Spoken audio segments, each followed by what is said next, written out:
This video builds on material I originally presented in the Cosmology of Moses. So if you've seen that video, you'll recognise some of the information presented in the first few minutes. However, what follows is completely new and I think really quite exciting. We start, as ever, with the first verse of Genesis. The 7 words in Hebrew have a total of 2701, and this is the 73rd triangular number. Now, when arrayed as a triangle, we find there is a centre point at 1525. That is, if you count from the base. There is also a second centre point at 2017. This lies in the central row, the 37th row of 73, and it is the 19th unit along that row, 19 and 37, and we can consider this the topological centre. Actually, there are 3 topological centres, according to whether you count from the sides or from the base. So there are 4 potential centre points. There are also the 3 corners. Cumulatively, the central numbers sum to 5920, and the 3 corners to 2775. So the 7 strategic locations come to 8695. This is of interest because it is a multiple of 37, the building number. And the other multiple is 235. This is another important number because it gives the number of lunar months in one metonic cycle. The metonic cycle was the basis of the Hebrew calendar and many other calendars in the civilizations of antiquity too. In fact, it's still the basis of the Hebrew calendar today. We find that 235 lunar months is almost exactly equal to 19 solar years. And this relationship between the sun and the moon is what was measured by the Antikythera mechanism. This came from ancient Greece and it was found in a shipwreck in the Mediterranean. It dates from about 200 BC and it shows quite sophisticated and advanced knowledge of astronomy and as well as mechanics. One other indication that the metonic cycle was of particular interest to the Jews of antiquity comes from the description of the first man and woman, Adam and Eve. We can see that Adam had a rib taken from him to make Eve. So in the creation of the first man and woman, there are 3 important elements: Adam, rib, and Eve. And the Hebrew words Adam, Tselah, and Chava have values, or Adam and rib, of 235 and Eve of 19. So Adam and his rib represent the lunar months, Eve the solar years. It doesn't seem to be a coincidence. Now, if we go on and include the second verse of Genesis, we find there are now 21 words in Hebrew and a grand total of 6247 by gematria. Let's take that 6247 and represent it as the perimeter of a square. We can draw around it a circle with a circumference of 6939. This takes us straight back to the metonic cycle because 19 solar years is 365.2422 times 19 equals 6939.6. And 235 lunar months is 29.5306 times 235 equals 6939.7 days. There are in fact 2 hours different between the 2 cycles over 19 years. It is very close. can also see that 6 plus 2 plus 4 plus 7 equals 19. If we add the digits of the circle, 6939, we get 18. But then the addition of 18 and 19 is 37, and remember we had 37 times 235 was the value of the 7 points in the Genesis 1-1 triangle. If we want to be really accurate, we need to know that the circumference of the circle measures actually 6938.67. This means that it is 1 short of the desiderata. Kabbalistically, this isn't a problem because there is a mechanism known as kollel, whereby 1 can be added or subtracted to any unit in a gematria total. This was described by Moses Cordovero in his book Pardes Rimonin, the Orchard of Pomegranates, in the 16th century.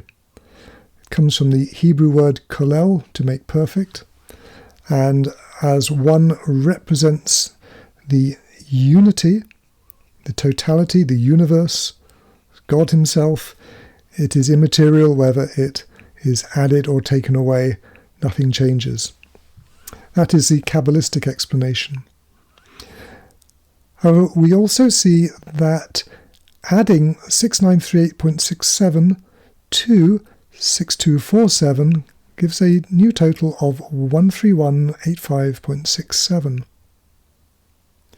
This just happens to be 19 squared times the number of days in the year, with a shift of the decimal place.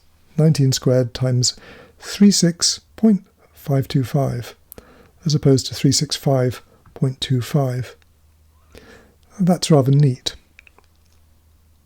However, there is another way of achieving perfection without any Kabbalistic tricks.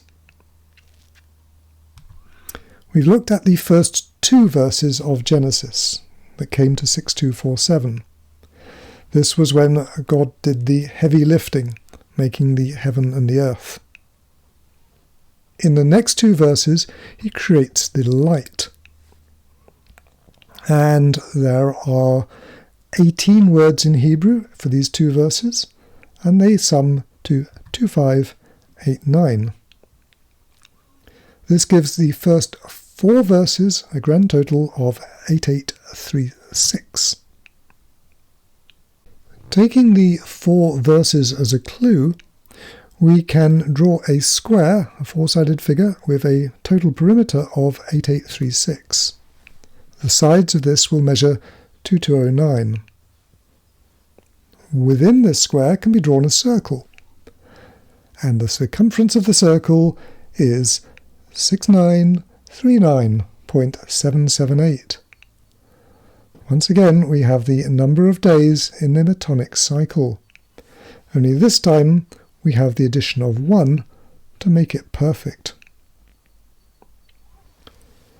There is actually an integration between the 2 figures, because the square of 6247 fits within the circle, and the square of 8836 bounds it on the outside. 6247 gives the creation of the heaven and earth.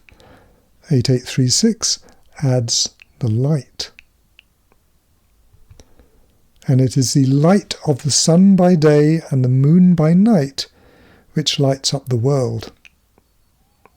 So this figure is a very, very neat representation of the creation of the world and the creation of light, making the cosmological figure of the earth with its celestial dance of sun and moon over a 19-year cycle.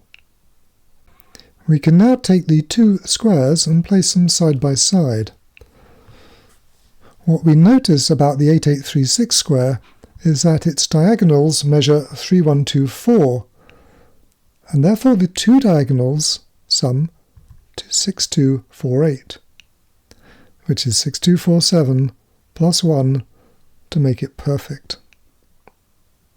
The addition of light is what it takes to make the creation perfect. There are also some grounds for thinking that 6248 is a perfect number, a number of supreme significance. One reason is that 62 times 48 is equal to 6 times 496. 6 is the first perfect number. 496 is the third perfect number. So we have here perfection multiplied by perfection. A perfect number is one in which its divisors sum to the number itself. So for 6, 1 plus 2 plus 3 equals 6. However, as a first perfect number, 6 is doubly perfect, or more than doubly perfect, because it is the only number in existence whose divisors sum to that number and whose divisors multiply together to create that number. There is no other number which does that. 6 also has another unique property in that a cube of size 6 has an area in square units, 216, equal to its volume in cubic units, 216, and no other cube in existence has that property. Some other Kabbalistic considerations include the fact that 6 times 248 is 1488, and this is a value of the Hebrew expression Ruach Elohim Chaim, excuse my pronunciation, Spirit of the Living God. 624 gives the value of light in Hebrew, or, but when counted by the names of the letters. So or is a 3-letter word, Aleph, Vav, Resh, but we are using here counting the names of Aleph, of Vav and Resh. 248 gives the value of Orial, meaning the light of God. It's an angel name, but from 624 and 248 we get two associations with light. Of far greater significance, however, is the extension of 6248 through the addition of its divisors. If we add all of the divisors, they come to a grand total of 12,960. This is an extremely important number. It is called the number of the sacred marriage because it comprises the sum of 5040 and 7920. These numbers are found in Plato's Laws, Book 5, where he describes the perfect city. This city will have a perimeter of 31680, and 31680 is the supreme measure of the temple. Now, it can be represented as a circle or a square, just as our metonic cycle is represented by the combination of square and circle. If it's a circle, it will have a radius of 5040.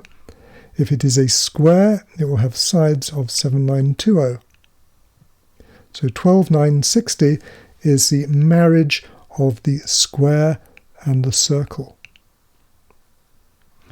It has another very important cosmic signification in that 12960 is exactly 1/2 of the great year of procession.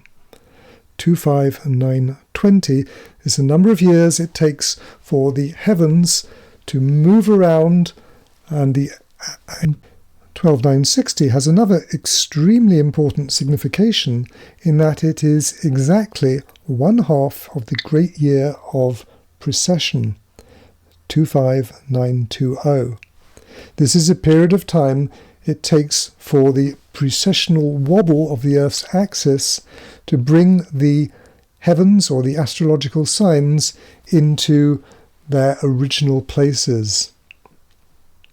So 6248 measures not only the metonic cycle, which harmonizes the movements of the moon and the sun, it also gives a measure of the precessional wobble of the Earth, harmonizing the movements of the stars.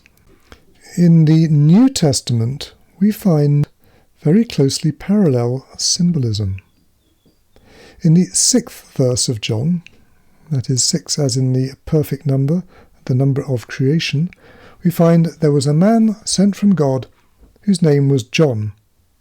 Not the author, this was John the Baptist. And in Greek, the 7 words have a total of 6247. So we have the creation total minus the light. Slightly imperfect, it's missing 1. Now looking at Genesis 3, 4 and 5, which are the verses about the making of light and the naming of light, the 3 verses have a grand total of 4,730. This happens to be the same number as the Greek expression Ioannes o Baptistis Phosphoros. This is John the Baptist, bearer of light, carrier of the light. In John's Gospel, we find that John, this is after there was a man sent from God whose name was John, this same came for a witness, to bear witness of that light, that all men through him might believe. He was not that light, but was sent to bear witness of that light. And this is the Logos, Jesus. That was the true light, which lighteth every man that cometh into the world. Notice that the Greek word for witness, martisen, is the same value, 1101, as baptistes, Baptist. So the Baptist came to bear witness, to bear the light and to bear witness of the light. Here we have 6247 not as a square, but as a circle. The New Testament brings about an innovation, a change. And within this circle can be drawn not a square, but a triangle, an equilateral triangle of 5166 perimeter. Here is the value of ide ho amnos tu Theo hu iron tenematian tu cosmo. Behold the Lamb of God, which taketh away the sin of the world. Here are John's words when he introduces Jesus the very first time. So John 6247, the bearer of light, carries the light forward and announces the arrival of the Lamb of God. Now, the equilateral triangle may symbolize light, but it would perhaps better symbolize light if it was a 6-pointed star. And if so, the length would be 10,332. Interestingly, this is 1 short of perfection. It's missing 1, because the 42nd star, or hexagram, is 10,333. A star is a figurate number. For example, the first star is 1, the second is 13, the third is 37, the fourth is 73. These are the star numbers. But 10,333 is the 42nd star, made up of 12 equilateral triangles of 861, plus 1 in the centre to make it perfect. Whilst looking at star numbers, notice that 73 and 37 are the 2 factors of Genesis 1:1, making a total of 2701. So there is, again, a 6-fold symmetry in those numbers. However, the triangle of Behold the Lamb of God was a triangle and not a 6-pointed star, and if we took off the outside corners, we find that as a triangular number now, rather than a hexagram number, a star number, the removal of those 3 points leaves 7750. This is a triangular number, and it is the 124th triangle. So a triangle with 124 units along each face. Now 124 unites John the Baptist and Jesus Christ in a rather interesting way. Johannes Baptistes has a value by gematria of 2220, or 37 times 60. Jesus Christos, 2368, 37 times 64. So both names have the building number, and the combination of 60 and 64 gives 124. 124 gives by gematria the place where John the Baptist announced the arrival of Jesus. He was baptizing at a place called Bethabara, when he announced, "Behold, the Lamb of God, which taketh away the sin of the world." 37 also gives the gematria value of a place of baptism. This was the pool at Bethzatha, translated as Bethesda in the Bible. This was where Jesus healed the paralytic man in John 5:2 and caused a bit of a commotion because he did so on the day of the Sabbath. The name values have another important consideration when different factors are used. 2220 is also 15 times 148, and 2368 is 16 times 148. So here there is a difference of 1 between the light bearer and the light, the true light. Looking at John's factors of 15 and 148, we see that 15 is a value of Hod, the word meaning splendour, and 148 the value of Netzach, meaning victory. These are two of the Sephiroth on the Tree of Life, and they represent the two lower limbs or legs of the archetypal man. Notice that they serve to bear Tiferet, meaning beauty, which is also emblematic of the sun, the light of the universe. And Jesus is represented by Tiferet as the spiritual Son. He is the Son of God, S-U-N, as much as he is the Son of God, S-O-N. So that symbolism is neat. I don't know when the Tree of Life, the Kabbalistic Tree of Life, first came into existence. No one knows. It was a secret oral tradition well before it was ever set down in writing, so it is perfectly possible that John the Evangelist knew about it. With the factors of 2368, 16 gives the value of the Hebrew word chachag, meaning the feast, and 148 gives the name of the feast, Pasak, meaning the Passover. Pasak also means the Paschal Lamb. Now, theologically, Jesus was the Paschal Lamb. He went to Jerusalem for the Passover, and he was killed on the day of the sacrifice of the Paschal Lamb. That was when his crucifixion happened.